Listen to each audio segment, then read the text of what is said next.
بسم اللہ الرحمن الرحیم الحمدللہ رب العالمین۔ السلام علیکم ورحمۃ اللہ وبرکاتہ۔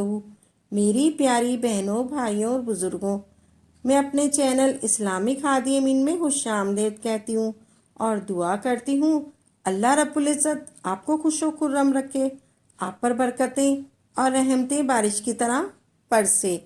اللہ رب العزت ارشاد فرماتا ہے فَاذْكُرُونِی أَذْكُرْکُم وَاشْکُرُوا لِی وَلَا تُکْفُرُونَ۔ تم میرا ذکر کرو، میں تمہارا ذکر کروں، اور جو نعمتیں میں نے تمہیں عطا کی ہیں ان کی ناشکری نہ کرنا۔ امام شافعی رحمۃ اللہ علیہ فرماتے ہیں کہ یہ تو ممکن ہے کہ دریاؤں، سمندروں کے سائے، صحراؤں میں ریت کے جتنے ذرے ہیں ان کو گنا جا سکے۔ یہ تو ممکن ہے کہ درختوں کے جتنے پتے ہیں انہیں گنا جا سکے۔ یہ تو ممکن ہے دریاؤں، سمندروں میں جتنا پانی ہے پھر اس کے قطرے ہیں ان کو گنا جا سکے۔ لیکن اللہ رب العزت نے اپنے بندے کے لیے دنیا و آخرت کے لیے جتنی نعمتوں کو تخلیق کیا ہے ان کا شمار ممکن نہیں ہے۔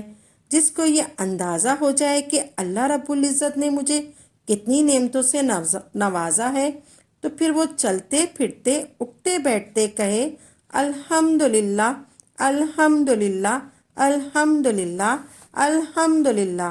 جتنا تم شکر کرو گے میں تمہاری نعمتوں کو بڑھاتا جاؤں گا۔ اللہ کا ذکر سب سے بڑا ہے۔ جس کو رب کے ذکر کی توفیق مل گئی اس کو خدائی مل گئی، اس کو ساری نعمتیں مل گئی۔ اللہ کے نبی صلوات و سلام نے عرض فرمایا جس نے ثواب کی نیت سے ایک بار الحمدللہ کیا کہا، الحمدللہ، اللہ اس کو 1000 نیکیاں عطا فرمائے گا، 1000 گناہ معاف فرمائے گا اور 1000 درجات کو بلند کرے گا۔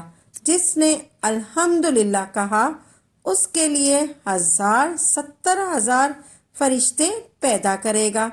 وہ فرشتے قیامت تک تیرے لیے تیرے گناہوں کی معافی مانگتے رہیں گے۔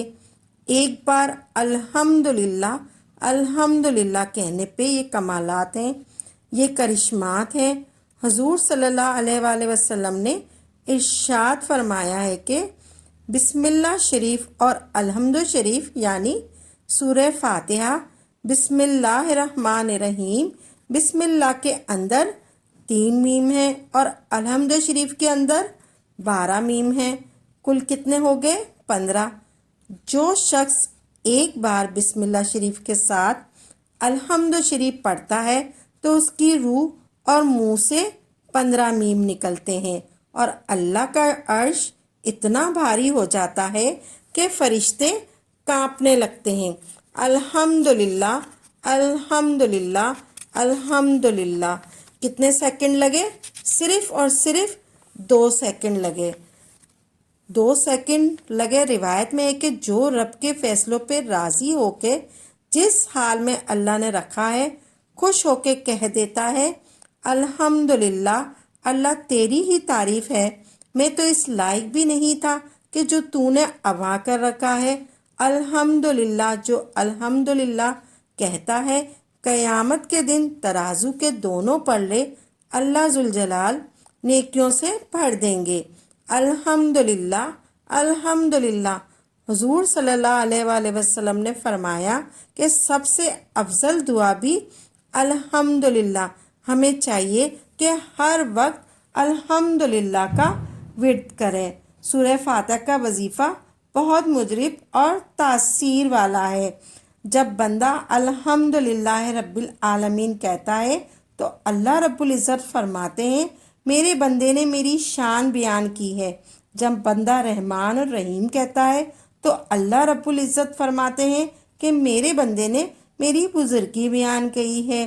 جب بندہ ایاک نعبد و ایاک نستعین کہتا ہے تو اللہ رب العزت فرماتے ہیں کہ میرے بندے اور میرے بندے کے درمیان وہی ہے جو میرا بندہ مجھ سے مانگے۔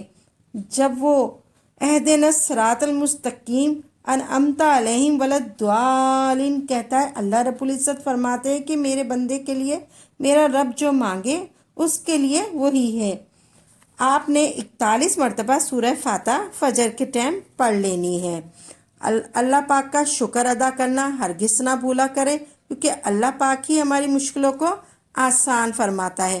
اللہ پاک کی ذات کا ہمیشہ شکر ادا کیا کریں۔ جتنے بھی لوگ کمنٹس باکس میں دعاؤں کے لیے کہتے ہیں، جس کی جو بھی حاجت ہے، ہماری دعا ہے کہ رب کریم سب کی حاجات کو پورا فرمائے، سب کی نیک دلی جائز خواہشوں کو پورا فرمائے۔ جو بھی مسلمان جس بھی تکلیف میں ہیں، جس بھی پریشانی میں ہیں، اور جس بھی مقصد کے لیے اس وظیفے کو کرنا چاہتے ہیں، کہ ہم دعا گو ہیں کہ اللہ پاک سب کی نیک دلی جائز خواہشوں کو پورا فرمائے، اور اللہ پاک اپنی ذات کے سوا کسی کا بھی محتاج نہ کرے۔ آمین یا رب العالمین۔